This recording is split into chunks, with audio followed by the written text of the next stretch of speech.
रसायने आणि परिसरात आज दिवसभर सुरू असलेल्या मुसळधार पावसाच्या संततधारेमुळे दांडआपटा मुख्य रस्त्यावरील वाहतूक तब्बल 2 तास पूर्णपणे ठप्प झाली होती. चांभारली जवळील TCI वळणावर आज सायंकाळी 6 वाजण्याच्या सुमारास एक आवाढव्य वडाचे झाड रस्त्याच्या मधोमध कोसळल्याने हा प्रकार घडला. सततच्या पावसामुळे जमिनीला मोठ्या प्रमाणावर ओलावा निर्माण झाला होता. त्यातच हे झाड जुने आणि जीर्ण खोड असलेले असल्याने ते अचानक उन्मळून मुख्य रस्त्यावर पडले. सायंकाळची वेळ असल्याने कामावरून घरी परतणाऱ्या नोकरदारांची आणि इतर वाहनांची रस्त्यावर मोठी वर्दळ होती. झाड कोसळल्यामुळे TCI वळणाच्या दोन्ही बाजूंना म्हणजेच एकीकडे मोहपाड्याच्या दिशेने तर दुसरीकडे रिसच्या दिशेने लांबच लांब वाहनांच्या रांगा लागल्या होत्या. या अचानक झालेल्या चक्काजाममुळे प्रवाशांना मोठ्या मनस्तापाला सामोरे जावे लागले. या घटनेची माहिती मिळताच अपघात रेस्क्यू टीम, रसायनी वाहतूक पोलीस आणि स्थानिक तरुण अत्यंत तत्परतेने घटनास्थळी दाखल झाले.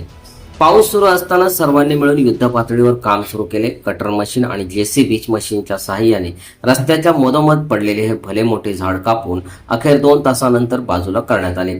अडथळा दूर झाल्यानंतर पोलिसांनी वाहतूक हळूहळू सुरळीत केली. प्रशासनाने आणि स्थानिक तरुणांनी दाखवलेल्या या तत्परतेमुळे प्रवाशांनी सुटकेचा श्वास सोडला आहे. सम्राट मराठी लाईव्हसाठी ब्युरो रिपोर्ट, रसायन.